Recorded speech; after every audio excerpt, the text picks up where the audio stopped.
Welcome to the Beverly Hills Plastic Surgery Podcast. I'm Dr. Jay Calvert, along with, of course, my international traveling co-host, Dr. Millicent Ravello. How are you doing, Dr. Ravello? I'm doing really, really well. How are you? I'm doing great. It's good to be back at IMCAS. It is good. Bonjour, I might say. Oui. We are in Comment Paris. allez-vous? Our French is not good. Not so good. No, Not that's so good. weird. I think that's about all we got. That's about where I tap out. Although, I think I did order breakfast a little bit. I got a Café Americain this morning. Oh, yeah, me too. I got that. That's pretty with, good.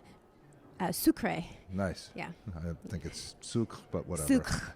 Well, you know, I'm from Sucre, Southern I like California. that. It sounds like a Cajun version. Yeah, it's sort of Spanish. Yeah. So, They figured it out. so the meeting's been good. Meeting's been cool really, stuff, really good. right? Right. So this is IMCAS, the international meeting for the aesthetics collection Of everything. in the world. basically. It's a big international meeting for dermatologists and for plastic surgeons and for anything related to the aesthetic industry at all. And that is a lot. That is a lot of industry. Yeah, 15,000 registrants. 15,000. That's a huge number for It's huge. any meeting by any stretch of the imagination. And it's amazing that the energy here and the expertise and the knowledge and the education is just beyond. It's pretty cool. And I got to very say, cool. this has been the best year for the surgical section of the meeting. It's been Right. really great. By far. So it started out as a dermatology meeting. So Right. surgery was sort of added on the back end. And it has always been popular, but this year I've noticed as well in the surgical meetings, they limit who can attend those surgical lectures to just surgeons or surgery specialties. And the numbers of people in those meetings is a lot. Yeah, the More rooms than have been there were full. before. Yeah, so the rhinoplasty panel that I was on was pretty packed. Yeah, it was. It was. And they, the big question, of course, being preservation rhinoplasty or structural rhinoplasty That's or sort whatever. of the theme of every rhinoplasty meeting these days. But it was discussed again, and I think we had a lot of really good common sense discussion about each one, which I think was refreshing. Yeah, I think so. I mean, as I've said, a lot of my friends are like almost diehard religious converts of the preservation technique, which I find I can only use in about 5% of my rhinoplasties or less. And I think that was the sentiment, too, of all the other... sentiment of the panel. Even those that did it, fairly routinely said, yeah, it's for, like 10%, 15% of my patients. Well, maybe. and one of my friends, when I was on the neck lift panel today, I was sitting next to a guy who will remain nameless because he just looked me in the eye. He was just like, how can I expected to be... He goes, how can I be expected to do an inferior operation when I've been providing such a high level of care my entire career? How does that make any sense to me? Right. I get it. So here's the thing. Like, if you're not that good to begin with, and if you're learning, then maybe preservation rhinoplasty techniques It is. It's easier to learn, for sure. are the secret because you don't have to reconstruct a dorsum. Right. And just for the listeners at home, preservation rhinoplasty is the concept that the nose is totally fine the way it is. You just need to make some big moves in the shape, push things around. So you don't want to actually take down any hump. You're going to push the hump into the face. That's the basic concept. So you would cut around the bones. You'd cut into the septum underneath the dorsum, the bridge of the nose, and just push the whole bridge down. And that makes sense because then you don't have to reconstruct the bridge, which is one of the hardest. Tim Miller said that when I first got to Los Angeles. I was on some LASPS panel with him, and he just said making the dorsum is one of the hardest things in rhinoplasty. So if you don't have to do it, that's a good thing. That's where preservation has a huge advantage. And so we went through all that today or I guess that was a couple days ago. We went through that with the preservation rhinoplasty talk. And then yesterday, what was yesterday? Facelift. Yes, I had the deep plane panel. Facelifts, and that was a really good one. Got deep into the deep plane. That was cool. Facelifts. That was a great panel. And the guy from Papras, the head honcho from the Philippine Society, said that it was his favorite facelift panel in his entire career because he loved the honesty, the willingness to talk about problems with the techniques. He said nobody was arrogant. he said this was the best facelift panel he'd ever been on. And that was huge because he's had a huge career, that guy. Yeah, he's been around for a little while, and he's true. I mean, that's usually what you see on the podiums. There's oh, look at my results, and oh, I have the best technique, and oh, I'm so good, and you guys should learn from me, which is good. Sometimes all of the above can be true, but also a lot of times, if we're all being honest, we all have our own flaws and problems and techniques that didn't work so good. So being able to see sort of the masters of the field own up to that themselves, it was great. It is refreshing. Yeah, I mean, that's what when I gave my talk, I just said, look, I'm going to show you some where I did really well, and I'm going to show you some that I wish I could do over, because you need to understand that facelifts, interestingly, but of course, as I'm presenting these, I'm saying, oh, and look, on this one, I could have had this could have been better, this could have been better. But in the end, my patient was totally happy. Right.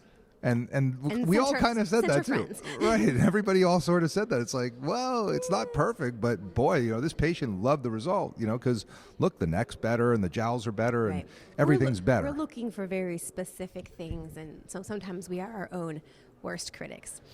Which brought us to today. Today, you headed up an interesting, I guess, panel, you could say. It was for live surgery of the neck. It was facelift and neck, but they were really focusing on techniques to get the neck clean and focused tight. on the submandibular glands. The submandibular glands, and how to address the platysma, which is the muscle of the neck, and all of the glands of the neck. So it was really interesting. There were two surgeons that they were doing their own patients, live surgery, and then contrasting it with cadaver dissections that they had done to really let us get in there and see the anatomy, showing us the befores and afters, and then taking answers and questions from the panelists. So that was a packed meeting too. That was a good one. Yeah, that room was full. It was very interesting. I was sitting next to Vladimir Mitz of Mitz and Peyroni, who defined the SMAS. So huge. I mean, this guy is facial he's plastic a surgery. Huge name in the world of facelifting. And I sat with him. I also sat with him on my facelift panel, and he kind of looked at me and said, "I thought you were just a rhinoplasty guy." Like, he goes, "When did you learn to do these?" I was like, "I've kind of been doing it since I was a resident. This mid facelift thing I've been doing, 1997, back before the turn of the century," which is true. And so that's where you really see. Just the years of experience, and Per Hayden said the same thing. And he was like, "It's like, dude, what is this? You do facelifts now?" I was like, "I've kind of always done them." Facelifts. Yeah. I mean, what did you take away as a up and coming facelifter of with you doing more and more facelifts now? What did you learn? What was your top takeaway from the facelift panel? I think for me, it was really going after those submandibular glands. We've always sort of, only if they need it, only if they're really bulgy, should you address the submandibular glands. The submandibular glands are basically salivary glands that sit under the border of your chin, and over time and with age, they can droop and they can really sort of blunt and not really help the jawline of the aging patient. And True. So one technique is just to remove them or remove part of them. And it seems like the trend here, at least, was to sort of do it on almost everyone. Yeah, what Patrick Tenard said to me, and Tenard is from Ghent, Belgium, and I've known him for quite some time, and he was the guy that invented the Max Lift, MACS, Max Lift, where they used to do a purse string plication of the SMAS to do a rapid, very quick, sort of almost quick and dirty facelift. Yeah, very, very easy under local anesthesia.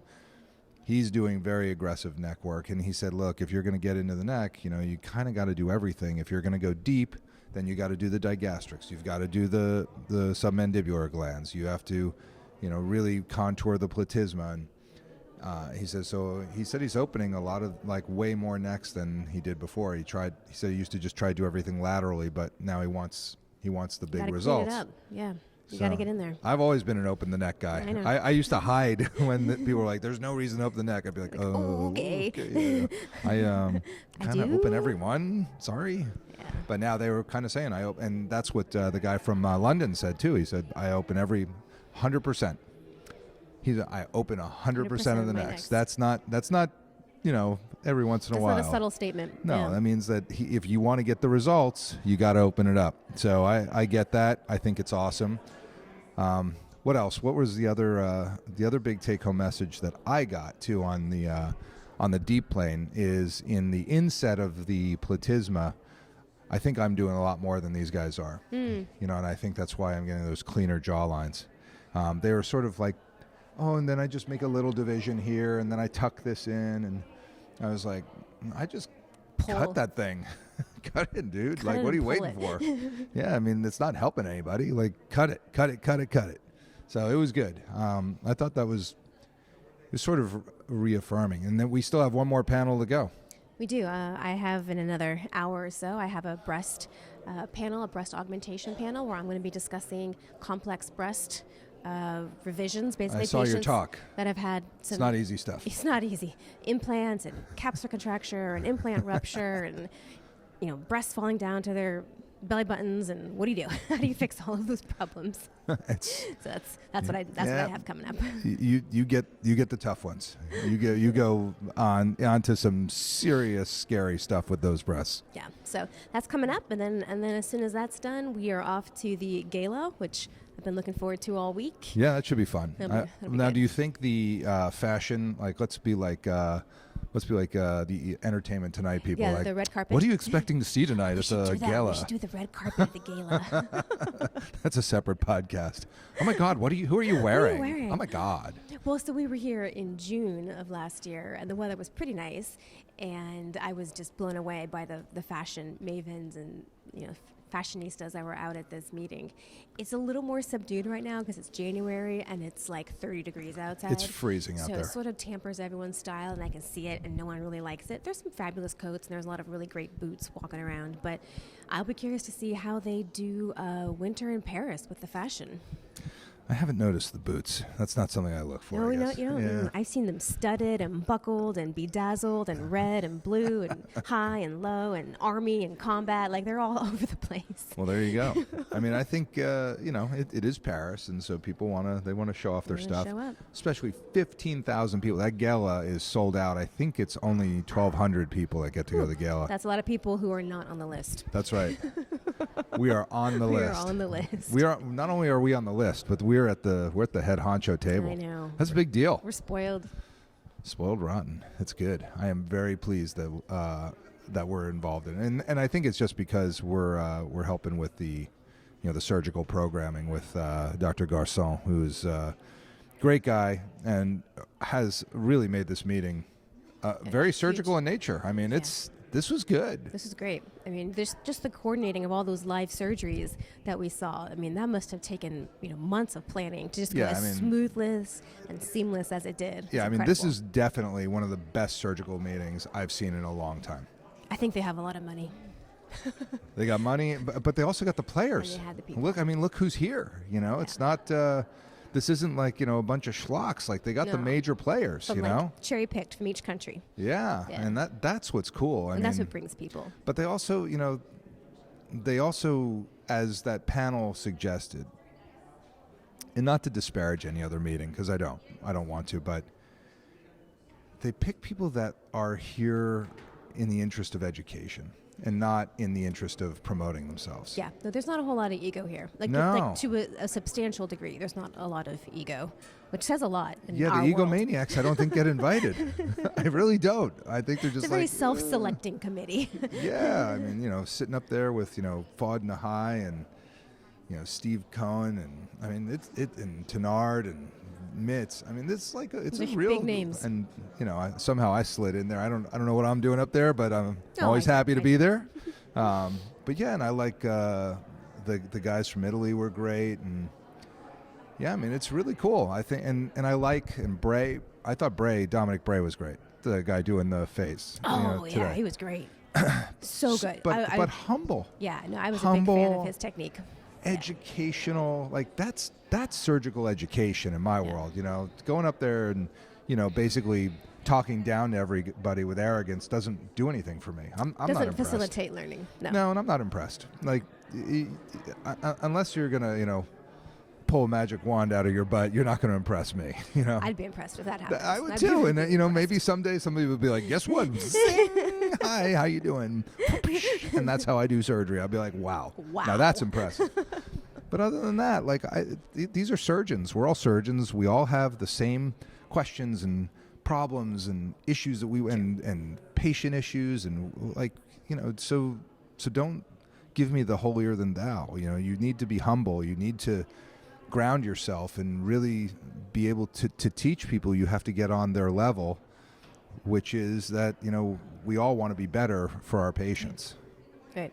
I mean, that's the truth. That's why we're here. And we're all still trying to just figure out the best way of doing things. We have not hit the zenith of this by any stretch of the imagination. And there will be a better way. There always. There definitely will be. There will be a better way, and we just need to keep plugging away to get better at everything that we do. That's it. Well, I'm looking forward to your talk. Thank I will you. be probably the only person in the audience since it's at 5 o'clock. Right before the gala. 1 hour before the gala, which I guess we'll make it there eventually, but that's okay. And that's what I have to say from Paris. Anything else? That's it. Bonjour. Au revoir. Au revoir. So this is the Beverly Hills Plastic Surgery Podcast coming to you from the 90210 in the 23rd arrondissement.